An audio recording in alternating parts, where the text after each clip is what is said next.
여러분 안녕하세요. 그리스도인과 경제라는 주제로 시리즈 강의에 오신 여러분들을 환영합니다. 2021년 오래간만에 사실 여러분들을 만나는 것 같습니다. 많은 분들이 왜 요즘에는 강의를 잘 하지 않는가라는 그런 질문을 해오시고 있는데요.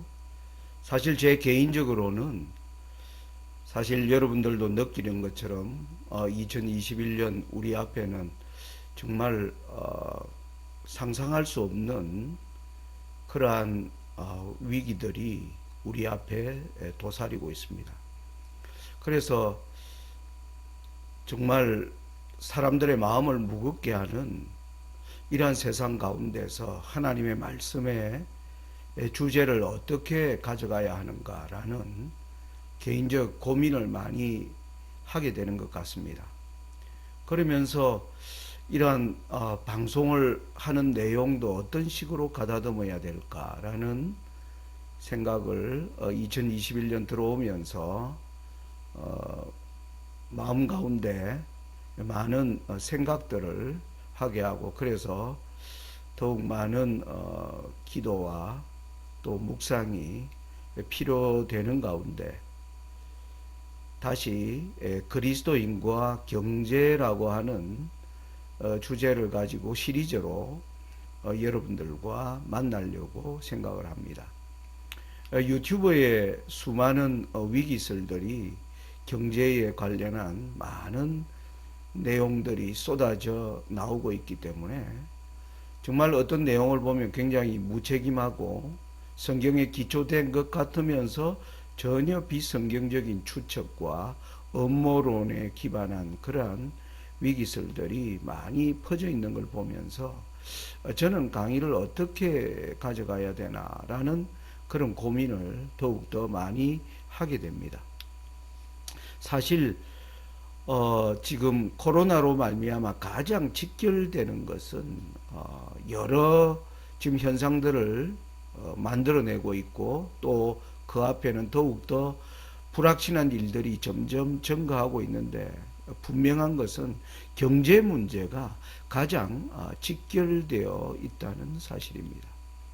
코로나19는 사실 사람들이 기대와 달리 정점을 이미 찍고 이제는 잠잠해져야 할 텐데 아직 정점을 찍지 못하고 백신이 나온다고 하지만은 과연 백신이 이 문제를 해결해 줄 것인가, 그리고 곳곳에서 일어나는 코로나 변종으로 말미암아 상당 기간 이 문제는 더욱더 깊은 문제를 우리에게 안겨줄 것이 분명해지고 있습니다. 그런 가운데서 사실 코로나 사태는 결국 우리 개인으로 따지면 경제적 문제와 가장 직결되고 있다는 점입니다.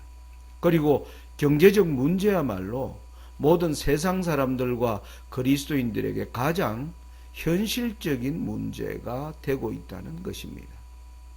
그래서 여러분들과 함께 좀 오늘은 서론으로 좀 함께 생각하고자 하는 것은 뭐냐면은, 이 코로나 사태는 모든 나라를 큰 정부로 지향하게 하고 있다는 점입니다. 사실 코로나를 보면서 사람들은 국가가 너무나 무능하다는 것을 느낍니다. 국가가 자랑하는 어떤 의료 체계, 과학 기술, 우리가 의지했던 수많은 어떤 전문가들, 그러한 국가적 모든 기능들이 코로나로 말미암아 오히려 선진국이라고 자랑하는 나라들이 이 직격탄을 맞고 휘청거리는 걸 보면서 이제 국가의 무능함을 사람들이 깨닫고 있는데, 그런데 이 일로 인해서 오히려 국가의 권한은 훨씬 더 커지고 있다는 사실인 것입니다. 여러분 여기 도표를 보시면 도널드 트럼프 대통령이 코로나가 시작되자마자 국가에서 경기 부양이라고 하면서 돈으로 뿌린 돈이 2조 2천억 달러입니다.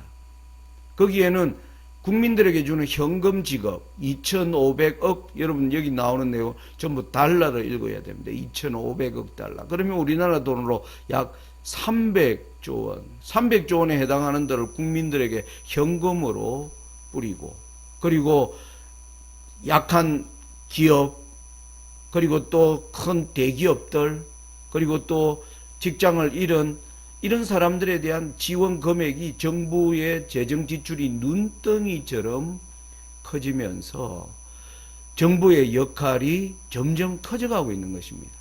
여러분, 지금 이제 트럼프 정부는 물러가고 바이든 정부가 시작됐는데, 바이든 정부 시작되자마자 미 상원이 추가 부양책으로 다시 2조 달러에 해당하는 돈을 붓겠다. 그래서 이 돈을 헬리콥터만이라고 부릅니다. 돈을 그냥 공중에서 헬리콥터로 돈을 살포하는 것처럼 엄청난 돈을 정부가 이 코로나로 말미암아 이제 고통받는 개인, 그리고 자영업자들, 그리고 중소기업, 대기업에 이르기까지 이 모든 것에 정부 자금이 들어가다 보니까 정부의 기능이 점점 커지는 것입니다.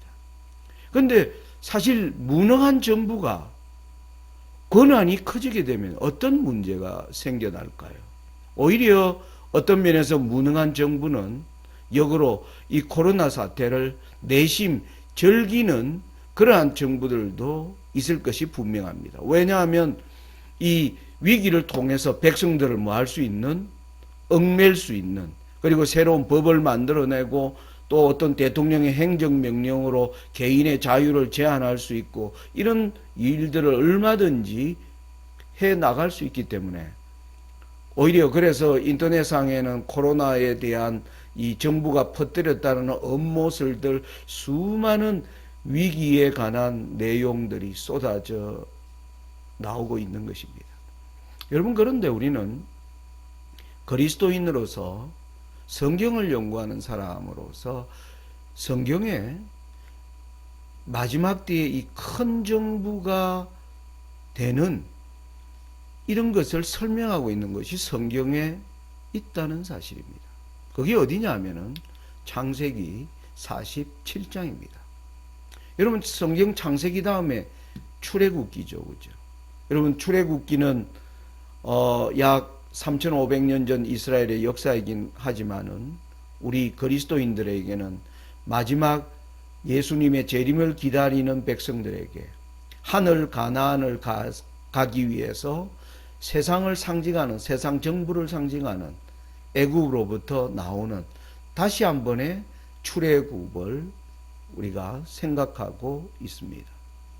그 출애굽 바로 앞에 애굽이라는 나라가 어떻게 큰 정부가 되는지를 이 7풍년과 7흉년을 통해서 이루어지는 과정을 설명하고 있는 내용이 있다는 사실입니다. 한번 읽어보겠습니다. 13절부터입니다. 기근이 더욱 심하여 사방에 식물이 없고 애굽 땅과 가나안 땅이 기근으로 쇠약하니 요셉이 곡식을 팔아 애굽 땅과 가나안 땅에 있는 돈을 몰수히 거두고 그 돈을 바로의 궁으로 가져오니 애굽 땅과 가나안 땅에 돈이 지난지라. 애굽 백성이 다 요셉에게 와서 가로되 돈이 지나였사오니 우리에게 식물을 주소서. 어찌 주 앞에서 죽으리까? 요셉이 가로되 너희의 짐승을 내라. 돈이 지나였은즉 내가 너희의 짐승과 바꾸어 주리라. 그들이 그 짐승을 요셉에게 끌어오는지라. 요셉이 그 말과 양떼와 소떼와 나귀를 받고 그들에게 식물을 주되 곧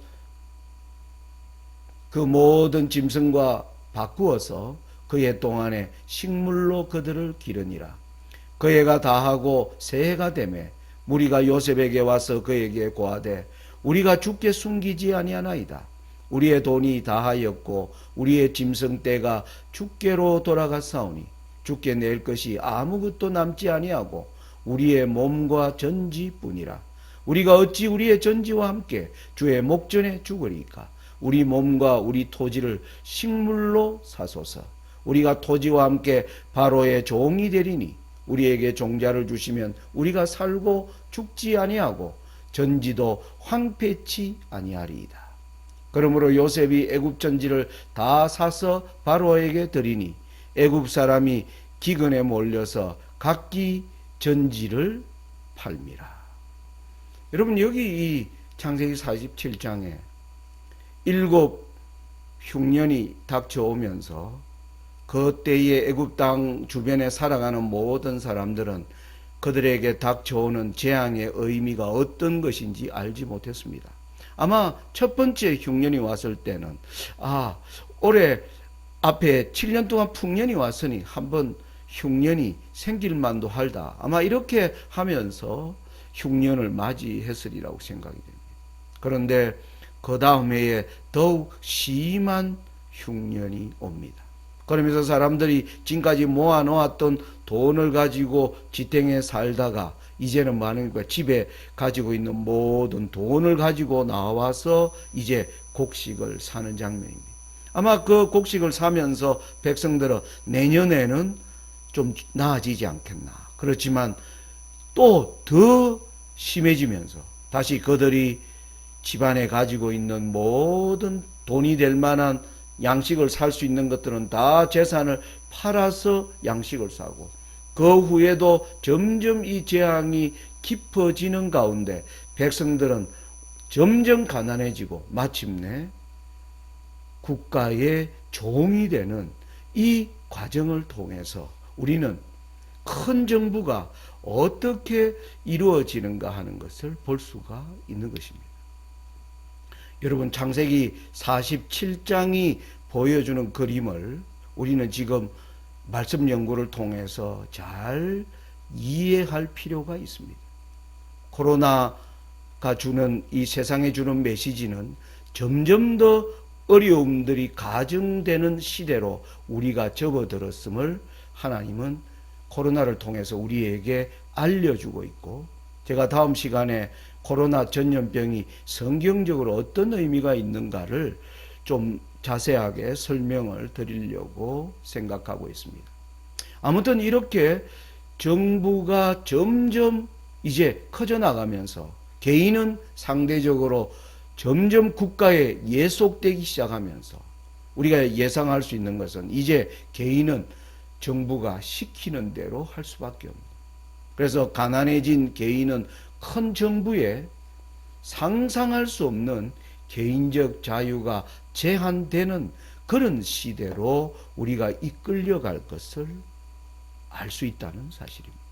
여러분, 실제로 이 코로나가 오면서 온 나라들이 재난지원금이라는 명목으로 백성들에게 현금을 나누어 주고, 그리고 또 코로나로 말미암아 사람들이 이제 자금이 부족하게 되자 더 싼 이자로 대출을 받을 수 있는 수많은 상품들을 내어내서, 안 그래도 사람들은 빚이 많은 개인들이 또다시 빚을 지는, 그래서 정부가 개인들에게 돈을 지원하고, 그리고 뭡니까? 정부가 백성들에게 더 싼 대출을 계속 그러한 정책들을 쏟아내면서 개인은 점점 정부에 뭐 하는 겁니까? 예속될 수밖에 없는 이런 시대를 우리가 맞이한다는 것입니다.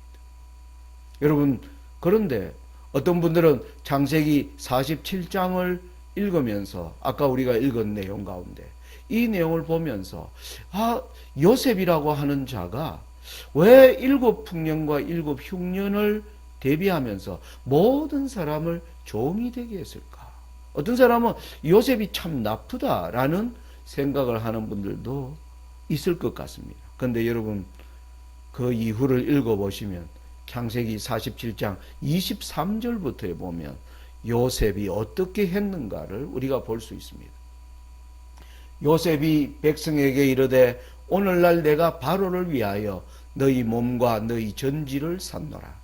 여기 종자가 있으니 너희는 그 땅에 뿌리라. 추수의 5분의 1을 바로에게 상납하고 4분은 너희가 취하여 전지의 종자도 삼고 너희의 양식도 삼고 너희 집사람과 어린아이의 양식도 삼으라. 그들이 가로되 주께서 우리를 살리셨사오니 우리가 주께 은혜를 입고 바로의 종이 되겠나이다. 요셉이 애굽 토지법을 세우매 그 5분의 1이 바로에게 상납되나 제사장의 토지는 발의 소유가 되지 아니하여 오늘까지 이르니라. 여러분, 요셉이 큰 정부가 된 이 애굽이 백성들에게 횡포를 자행하지 못하도록 오히려 요셉이 지혜로운 토지법을 세워나가는 장면입니다.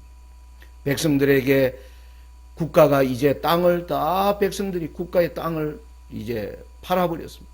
이제 어떤 면에서 그렇게 되면 개인은 국가의 종이 될 수밖에 없는 것입니다. 그런데 요셉은 그러한 상황 가운데서 토지법을 세워서 토지를 개인에게 농사를 짓도록 국가가 제공해주고 거기에서 나는 소출의 80%는 개인이 가져가고 20%만 국가에 내도록, 국가가 개인을 아주 심하게 얽으면은 이런 일들을 하지 못하도록 지혜롭게 큰 정부가 되어가는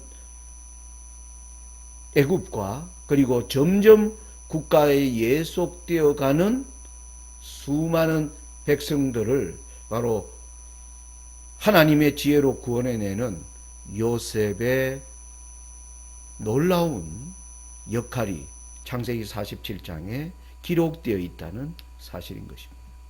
여러분, 여기서 우리가 생각해야 될 것이 뭘까요? 왜 바로가 요셉에게 이러한 일을 맡기셨습니까? 여러분도 알다시피 요셉은 꿈꾸는 자입니다. 요셉은 앞으로 될 일에 대하여 꿈을 꾸는 사람이었습니다. 그래서 바로의 꿈을 해석해 주었고 바로는 깊은 감동을 받았습니다. 여러분, 그런데 꿈을 꾸는 자로만 남아있으면 문제를 해결할 능력 자체는 없습니다. 그런데 요셉은 꿈을 꾸는 로 말미암아 형들에게 팔려갔고 여러 가지 고난의 길에 서 있었지만은 하나님을 신뢰하는 가운데 하나님은 자신이 가진 그 꿈을 실현해낼 수 있는 그러한 지혜와 능력을 기를 수 있도록 하나님이 요셉을 인도하신 것을 우리가 볼 수 있는 것입니다.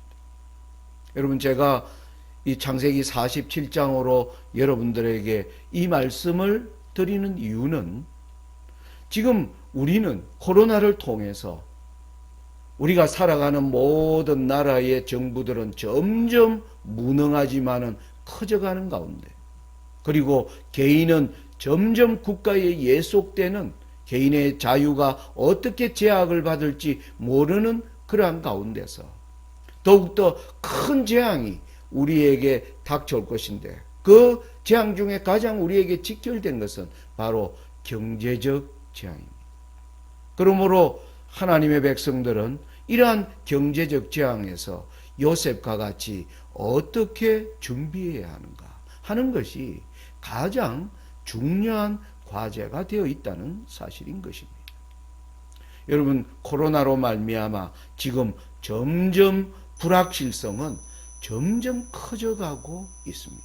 여러분, 1년이 넘도록 이제 코로나가 오면서 모든 방면에 엄청난 충격을 주고 그러나 이게 아직 정점도 지나지 않은 채로 언제까지 이게 진행될지 모르는 마치 창세기 47장에서 그들의 이 흉년이 날이 가면 갈수록 점점 심해지는 그러한 백성들의 형편과 지금 오늘날 지구촌에 살아가는 모든 사람들의 형편이 너무나 닮아 있는 것입니다.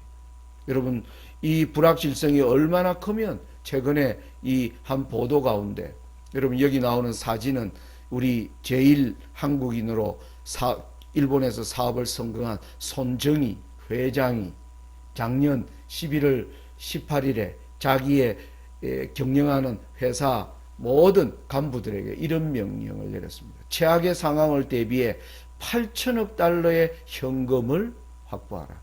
두세 달 내 엄청난 재앙이 올 수가 있다. 그런 코로나 2차 유행으로 이제 겨울이 시작되는 길목에서 그런 얘기를 한 겁니다. 이 세계가 봉쇄될 것을 우려해 현금을 확보해야 된다. 여러분, 이것은 비단 손정희 회장만이 아니라 여러분 방금 여기 도표 오른쪽에 보면 우리나라 이 재무부에서 나온 도표를 제가 따온 것입니다.